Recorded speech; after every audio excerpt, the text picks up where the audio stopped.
Third chapter है आपका trigonometric function. तो इससे पहले 10th में आपने ट्रिग्नोमेट्री के बारे में पढ़ा है, तो यहाँ हम ट्रिग्नोमेट्रिक फंक्शन के बारे में पढ़ेंगे। तो इससे पहले जो आपकी फर्स्ट एक्सरसाइज है वो आपकी रेडियन और एंगल पे बेस है। तो पहले हम एंगल और रेडियन को समझते हैं। तो देखिए एंगल्स माना ये कोई इनिशियल लाइन है, ठीक, और ये एंगल ले लिया हमने एंटी क्लॉकवाइज, तो एंगल माना 30 डिग्री है, ठीक। तो हम जो भी एंगल हम एंटी क्लॉकवाइज लेते हैं ना, क्लॉक की डायरेक्शन ऐसे नीचे की ओर रहती है, हम एंगल ऊपर की ओर लेते हैं तो ये एंगल हमेशा पॉजिटिव होता है, ठीक है, ये हो जाएगा 30 डिग्री। और अगर हम एंगल क्लॉकवाइज डायरेक्शन में लेते हैं, ये क्लॉक है ना, इसकी डायरेक्शन में हम एंगल लेते हैं तो ये एंगल हमारा हो जाएगा -30, ठीक है।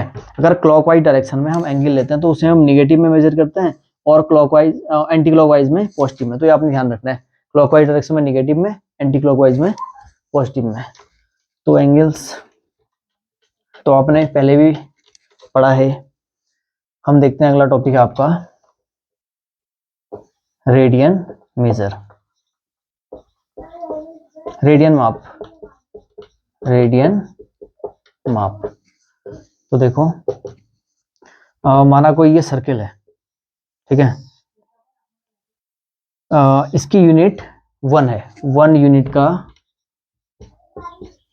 कोई सर्किल है हमारे पास। 1 यूनिट मतलब जैसे इसकी जो लेंथ है ना ये 1 है, 1 सेंटीमीटर ले लो या 1 मिलीमीटर या 1 मीटर, मतलब कुछ भी है 1 है ये बस, ठीक। सेंटीमीटर, मिलीमीटर या मीटर कुछ भी ले सकते हैं आप। तो इसकी लेंथ कितनी है, 1 यूनिट है। माना ये कोई आर्क है यहाँ से यहाँ तक, इसकी जो ये माना आर्क है, ये चाप है, इसकी लेंथ कितनी है, माना ये भी 1 ही ले लेते हैं, माना, ठीक है, ये कितना है 1 है। तो जो यहाँ पर जो हमारा ये एंगल बनेगा ये कितना होगा, कितने रेडियन का बनेगा, ये 1 रेडियन का बनेगा। ये सी जो है रेडियन को प्रेजेंट करता है, ठीक है। अब माना एक सर्किल और देख लो, ये इसकी जो रेडियस है इसकी त्रिज्या 1 यूनिट है और जो आर्क है यहाँ से यहाँ तक ये 3 यूनिट का है, यहाँ से यहाँ तक इसकी लेंथ कितनी है 3 यूनिट है ना। तो जो हमारा यहाँ पे एंगल बनेगा वो 3 रेडियन का बनेगा, ठीक है। ये एंगल कितना बनेगा 3 रेडियन। तो इसमें रिलेशन होता है कोण बराबर चाप बट्टे त्रिज्या, ठीक है। या हम कह सकते हैं angle equal to arc upon radius, ठीक है। कोण बराबर चाप बट्टे त्रिज्या, angle equal to arc upon radius. तो देखो ये सर्किल और ले लो, माना यहाँ से यहाँ तक इसकी लेंथ 9 है, ठीक है, इसकी लेंथ 9 है, ये 1 यूनिट का है। तो जो ये हमारा एंगल बनेगा ये भी 9 रेडियन का बनेगा, क्योंकि देखो ये अपॉन ये कर रहे हैं ना, आर्क अपॉन रेडियस तो कर रहे हैं, चाप बटे त्रिज्या तो कर रहे हैं ना, 1 अपॉन 1 1 ही बनेगा। देखो 3 अपॉन 1 3, 9 अपॉन 1 9। तो जितनी इसकी आर्क है इतना ही ये कितना क्या बना रहा है, एंगल बना रहा है यहाँ पे, इतने ही रेडियन का, क्योंकि इसकी जो रेडियस है 1 है, ठीक। तो ये रिलेशन आपने ध्यान रखना, angle equal to arc upon radius.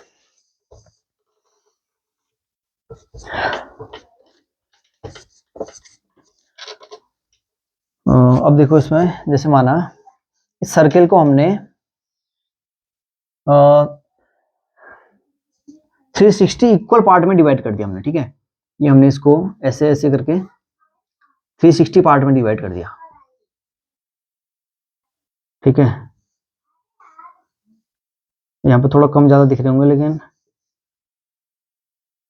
ऐसा मान लेते हैं हमने इस सर्किल को टोटल 360 पार्ट में डिवाइड कर लिया है। जब जिसके टोटल कितने 360 पार्ट हैं और हर किसकी लेंथ इक्वल है। तो माना ये 1 डिग्री का एंगल बना रहा है, ठीक। ये कितना बना रहा है 1 डिग्री, तो 1 डिग्री एंगल कितना हो जाएगा 1 अपॉन 360, ठीक है ना। ये हम कह सकते हैं जो 1 डिग्री होगा 1/360 भाग के बराबर होगा, है ना। टोटल 360 पार्ट में हमने इसे डिवाइड किया है और 1 डिग्री क्या होगा 1/360 भाग, ठीक है। या 1 डिग्री बराबर कितना हो जाएगा 1/360 भाग हो जाएगा, ठीक।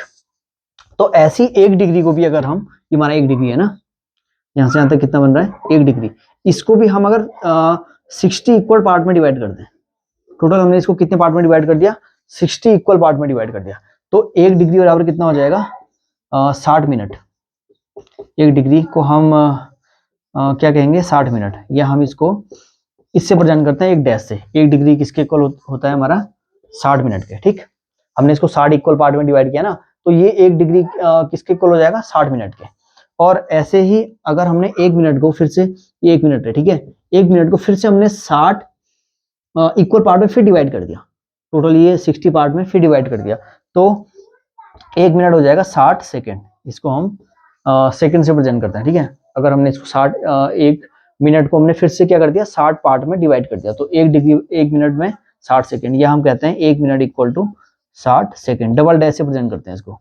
तो आपने ये ध्यान रखना है, 1 डिग्री 60 मिनट, मिनट को ऐसे प्रेजेंट करना है हमने, और 1 मिनट में 60 सेकेंड, सेकेंड को डबल डैश से प्रेजेंट करना है, ठीक। तो देखिए अब आगे, अब देखो, अगर हम पूरा एक चक्कर की बात करें ना, तो एक चक्कर कितना होगा टोटल, 2 पाई आर, एक पूरा चक्कर इसका कितना होगा, 2 पाई आर ही तो होता है ना, और 2 पाई आर इक्वल टू ये बनाता कितने एंगल का, कितना एंगल है 360 डिग्री, ये पूरा सर्किल कितना बनाएगा 360 डिग्री, और रेडियस माना इसकी कितनी है, इसकी त्रिज्या 1 है, तो 2 पाई इक्वल टू 360 डिग्री, और यहाँ से हम कह सकते हैं pi radian equal to 180 degree.